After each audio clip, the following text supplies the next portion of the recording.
सोचिए जो दवाएं हम लेते हैं उन पे हम कितना भरोसा करते हैं, है ना? पर उस भरोसे के पीछे एक पूरी दुनिया छिपी हुई है। एक ऐसी दुनिया जहां हर चीज, मतलब हर चीज बिल्कुल परफेक्ट होनी चाहिए। ये दुनिया है हाई स्टेक्स मैन्युफैक्चरिंग की। आज हम इसी दुनिया की एक छिपी हुई कला को समझने की कोशिश करेंगे, और वो है फार्मास्यूटिकल वेल्डिंग। तो फिर सवाल ये उठता है कि एक ऐसी दुनिया बनाई कैसे जाए जो पूरी तरह से स्टेराइल हो। मतलब एक ऐसी जगह जहां किसी बाहरी कण की, किसी बैक्टीरिया की कोई गुंजाइश ही ना हो, सिर्फ और सिर्फ शुद्धता। सुनने में तो ये लगभग नामुमकिन सा लगता है। सही कहा ना? लेकिन जानते हैं इसका जवाब कहाँ छिपा है? इसका जवाब छिपा है पाइपों और मशीनों के जोड़ों में। जी हाँ, एक बहुत ही बारीक और अक्सर नज़रअंदाज कर दी जाने वाली इंजीनियरिंग की कला में। तो चलिए अब जरा गहराई में उतरते हैं। हमारा पहला हिस्सा है शुद्धता की अनिवार्यता। वेल्डिंग आखिर इतनी ज़रूरी क्यों है? यहाँ हम समझेंगे कि फार्मास्यूटिकल मैन्युफैक्चरिंग में असल में दांव पर क्या लगा होता है। देखिए, दवाओं की दुनिया में सिर्फ एक माइक्रोस्कोपिक फ्लॉ, जरा सी चूक बैक्टीरिया को पनपने की जगह दे सकती है, और ये छोटी सी खामी लाखों करोड़ों डॉलर की जीवन बचाने वाली दवाओं के पूरे बैच को बर्बाद कर सकती है। यही तो सबसे बड़ी चुनौती है, हर एक कंपोनेंट में परफेक्शन की जरूरत। तो एक फार्मास्यूटिकल वेल्ड को कैसा होना चाहिए? देखिए, पहली बात तो ये कि वो एकदम मक्खन जैसा चिकना हो, ताकि कोई भी कण उसमें फंस ना सके। दूसरा, उसे मजबूत तो होना ही पड़ेगा, वो भी असाधारण रूप से। उसमें जंग लगने का तो सवाल ही पैदा नहीं होना चाहिए। और सबसे जरूरी बात, उसे शुद्ध सामग्री के लिए कह सकते हैं, एक कंटेमिनेशन फ्री हाईवे की तरह काम करना होता है। तो फिर इस मुश्किल काम को अंजाम कैसे दिया जाता है? यहीं पर एंट्री होती है हमारी कहानी के पहले हीरो की, जिसे हम एक माहिर कारीगर का दर्जा दे सकते हैं, टिग वेल्डिंग। तो ये टिग वेल्डिंग है क्या भला? देखिए, इसका पूरा नाम है गैस टंगस्टन आर्क वेल्डिंग, और ये एक बहुत ही प्रिसिजन वाला प्रोसेस है। इसमें एक टंगस्टन का इलेक्ट्रोड इस्तेमाल होता है जो वेल्डिंग में ख़त्म नहीं होता, और साथ ही एक इनर्ट गैस का शील्ड होता है जो पिघली हुई धातु को हवा के संपर्क में आने से बचाता है, और नतीजा एकदम साफ और कंट्रोल्ड वेल्ड्स। अब इसके फायदों की बात करें तो वो कमाल के हैं। इससे जो क्वालिटी और सफाई मिलती है उसका कोई मुकाबला नहीं। बारीक से बारीक और मुश्किल काम के लिए इस पर बेहतरीन कंट्रोल मिलता है। वेल्डिंग के दौरान छींटे नह के बराबर होते हैं और वेल्ड एकदम चिकना दिखता है। और हाँ, ये अलग अलग मटेरियल्स और कॉम्प्लेक्स डिजाइन पर भी काम कर जाता है। पर जैसा मैंने कहा, ये एक कारीगर जैसा है, तो इसकी कुछ सीमाएं भी हैं।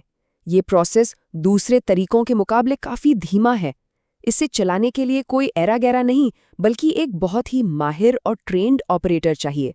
और इसमें इस्तेमाल होने वाले टंगस्टन इलेक्ट्रोड और शील्डिंग गैस की वजह से खर्चा भी ज्यादा आता है। और टीआईजी की इन्हीं सीमाओं को पार करने के लिए मैदान में आता है हमारी कहानी का दूसरा हीरो, एक हाई टेक, एकदम सटीक समाधान, ऑर्बिटल वेल्डिंग। कह सकते हैं एक रोबोट का परफेक्शन। ऑटोमेटेड ऑर्बिटल वेल्डिंग ये टिग को ही कह सकते हैं नेक्स्ट लेवल पर ले जाता है। इसमें एक मशीन वेल्डिंग टॉर्च को पाइप के चारों ओर पूरे 360 डिग्रीज में घुमाती है, और नतीजा ये होता है कि हर बार बिल्कुल एक जैसा परफेक्ट वेल्ड बनता है। अब ऑटोमेशन के फायदे तो जाहिर हैं। वेल्ड की क्वालिटी और एक रूपता का कोई जवाब नहीं। वेल्डिंग की स्पीड बहुत ज़्यादा होती है, जिससे बड़े प्रोजेक्ट्स में मजदूरी का खर्च काफ़ी कम हो जाता है। और तो और क्वालिटी कंट्रोल और उसका रिकॉर्ड रखना भी बहुत आसान हो जाता है। लेकिन हाँ, इस रोबोट की भी अपनी कुछ दिक्कतें हैं। सबसे पहली बात तो ये कि इसके इक्विपमेंट में शुरुआती खर्च बहुत ज़्यादा होता है। अलग अलग तरह के जोड़ों के लिए कॉम्प्लेक्स प्रोग्रामिंग करनी पड़ती है, और ये हर तरह के डिज़ाइन या बहुत ज़्यादा पेचीदा कामों के लिए सही नहीं है। तो चलिए अब इन दोनों की, मतलब हमारे कारीगर और रोबोट की, एक सीधी सीधी तुलना करते हैं। अगर स्पीड की बात करें तो रोबोट यानी ऑर्बिटल कहीं ज़्यादा तेज है। कंसिस्टेंसी यानी हर बार एक जैसा काम करने में भी ऑर्बिटल का पलड़ा भारी है। स्किल, हाँ, स्किल दोनों में चाहिए। टिक के लिए हाथ की सफाई तो ऑर्बिटल के लिए प्रोग्रामिंग का दिमाग। और आखिर में बात आती है लागत की। टिक को शुरू करने का खर्च कम है, जबकि ऑर्बिटल में एक बड़ी इन्वेस्टमेंट लगती है। लेकिन रुकिए, कहानी अभी खत्म नहीं हुई है। वेल्डिंग की चिंगारी बुझ जाने का मतलब ये नहीं कि काम पूरा हो गया। असल में वेल्ड के बाद की देखभाल उतनी ही जरूरी है जितनी कि खुद वेल्डिंग। अब ये जो प्रोसेस है इसके 3 बहुत ज़रूरी स्टेप्स हैं।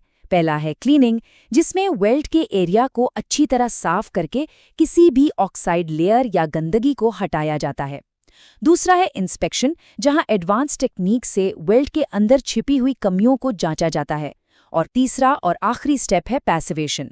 ये एक केमिकल ट्रीटमेंट है जो धातु की जंग से लड़ने की नेचुरल क्षमता को लौटाता है।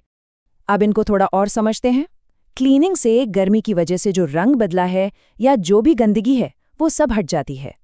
इंस्पेक्शन में बोरोस्कोप या रेडियोग्राफी जैसे टूल्स का इस्तेमाल होता है ताकि वेल्ड के आर पार देखा जा सके।